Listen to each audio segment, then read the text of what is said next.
Hey guys, on today's coffee hour, thank you for joining me.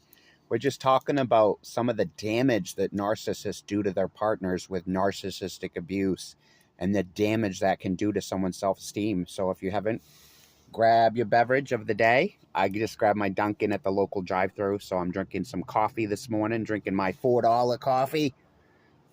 Anyway, guys, we're going to get started with today's video. So, people that are involved with narcissists, honestly, guys, they can become the victims of narcissistic abuse, and they can have their self-esteems lowered because of this.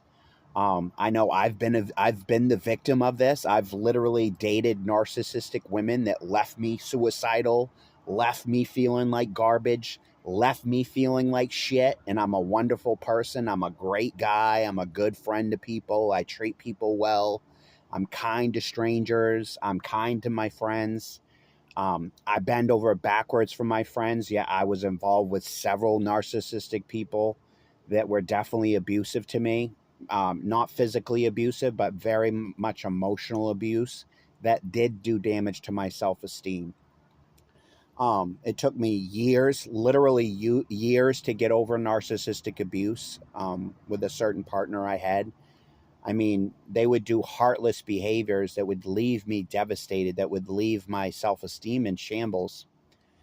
So I really had to pick myself up by the bootstraps and start realizing, who am I? I'm a nice person. You start taking a self-inventory away from the narcissist.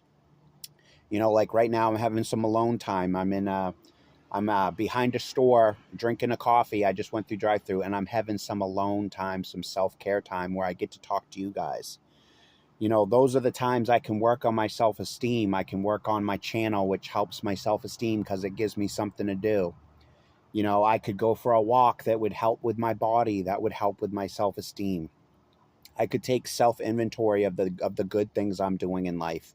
Maybe I'm being a good friend to somebody. I could write that down on the list. Maybe I was kind to my sister or my brother today. I could write that down on the list, because narcissists are awesome about leaving you feeling like a piece of shit. It's all part of the narcissistic cycle, because when they come into your life, they love bomb the shit out of you, make you feel awesome.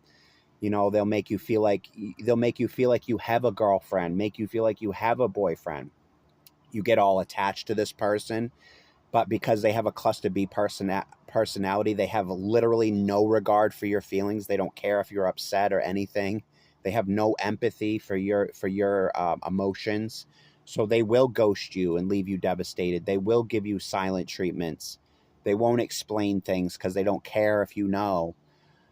The ghosting is one of their go-tos. If anything happens, anything, any fights or anything happen, they'll just block you and ghost you. They do this as a punishment. They do this as a way to control you.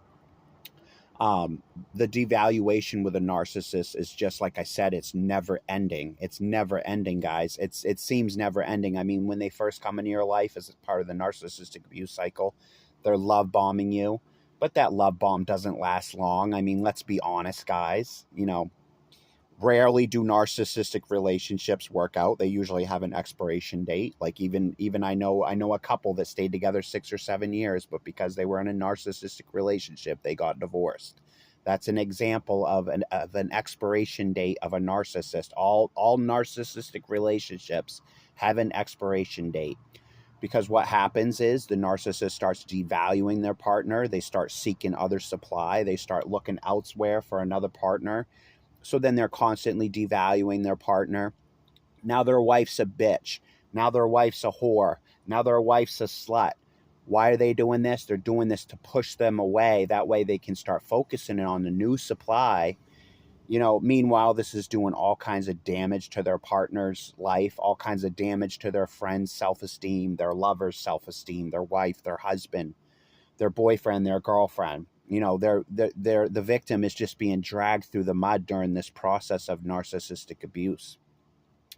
So like I said, there's some things you can do to work on your self-esteem. You could take self-inventory, as part of your recovery process. You could take self-inventory, make a list of 10 things that you do well, 10 reasons why you're doing well in life, 10 things that you do for other people that make you a very nice person.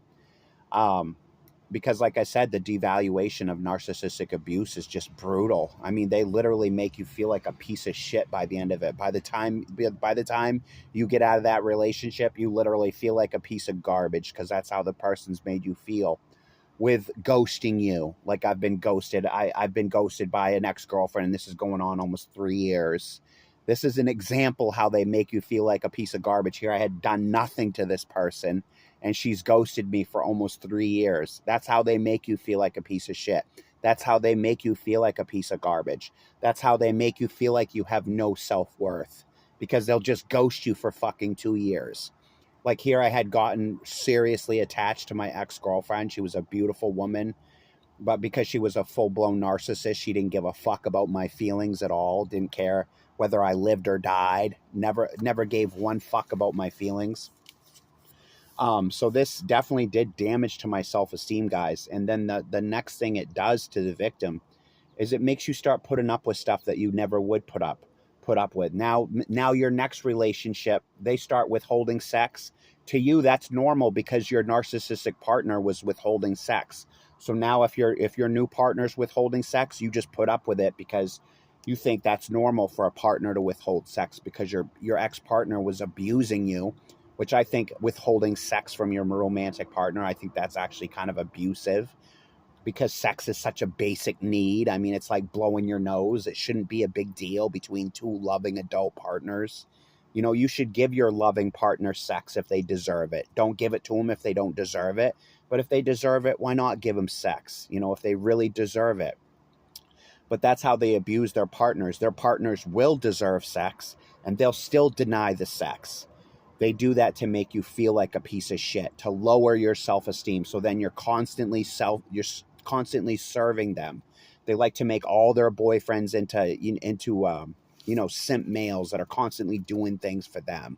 But these males aren't getting anything back. They're not getting any affection or sex back. They're just bending over backwards for these girls. But your self-esteem, like I said, the whole time you're with the narcissist, your self-esteem is literally being dragged through the mud with silent treatment, with ghosting, with constant devaluation, which is part of the narcissistic abuse cycle. So the number one thing, that you might need to do is, if you're still being abused by your narcissistic partner, is you might start having to think about your exit strategy. You may have to stop contact. If it's a person that you can't stop contact with, maybe you could do email. Like if it's a husband or a wife that you have children with, but you want to break up, maybe you could just start doing email contact only. For the sake of the children, just do email only. Like I know someone that has an abusive baby daddy, but she still talks to this person. I tell her all the time, she has kids with this person. She tells me all the time, oh, this person yells at me constantly. They're constantly calling me a bitch. They're constantly calling me a whore. They're constantly, calling me fat, or calling me a pig, or calling me stupid. And I say, and they have children with this person. I say, why do you stay in contact with this person? Why do you keep talking to this person? One thing that person could do, since she has kids with the person, is she could go email only. That would eliminate all the fucking drama and all the fights if she just went email only. She could send him an email. Hey, I'm on the way with your kid right now. That could be an email. Everybody has their fucking phone on them right now. So everybody's getting all these emails and text messages. I don't give a fuck what anybody says. Everybody has their phone on them. And that's another thing narcissists will do. As you're the partner, you'll reach out to these people. They won't even fucking answer the phone. You'll text these narcissistic partners, these narcissistic friends. They won't even answer the phone. You'll text them. They won't even text back. You'll call them. They won't even call back. That's because they don't care. They have no regard for you as a person. They don't care about your situation. They don't care if you're upset. They don't care if you're suicidal. They don't care if you kill yourself. They literally don't give a fuck about anyone except themselves. I mean, let's call a fucking spade a spade. Narcissists are very fucking selfish. But they definitely do a number on their partner's self-esteem, with everything, all the cycle of abuse, silent treatments, ghosting, withholding sex, devaluation, so they leave their partner devastated at the end. And like I said, you start putting up with bad shit in the future with new partners. Withholding affection. You get a new partner, they start withholding affection. To you, that's normal because your last narcissistic girlfriend was withholding affection. Do you see how it can do damage to your future relationships? That's why you need to get the fuck away from these people. No, withholding sex from your romantic partner. Withholding sex is actually, in my book, abuse, because you're making your partner feel like a piece of shit. You're making your partner feel like he's not good enough. You're making your partner feel like his body isn't good enough or isn't desired. You're lowering your partner's self-esteem. But these narcissists, they literally don't give a fuck. They literally don't give a fuck. But anyway, guys, I'd like to thank you guys for joining today's video. Remember, there is stuff you can do to start working on your self-esteem. You could start exercising. You could get a gym membership. You could take self-inventory of all the things you're doing awesome. Make a list of 10 things you're doing great right now. If you guys have any comments about the narcissistic abuse cycle, please leave it in the comments. I'd love to get some comments, guys. It helps the videos. It helps get it out to other victims of narcissistic abuse. Don't forget to like this video. Push the like button. If you don't like it, you can push the dislike button. You could share it with a friend. You could subscribe. If you guys want to check out some merch, you can check out my merch. That's all you have to do is go to Amazon, type in Faith Rising, which is FAITHRIZING, to see my 500 shirts listed. That's Faith Rising on Amazon. Thank you so much, guys. You can like, subscribe, and share. Until next time, Steve-O signing out. Boop.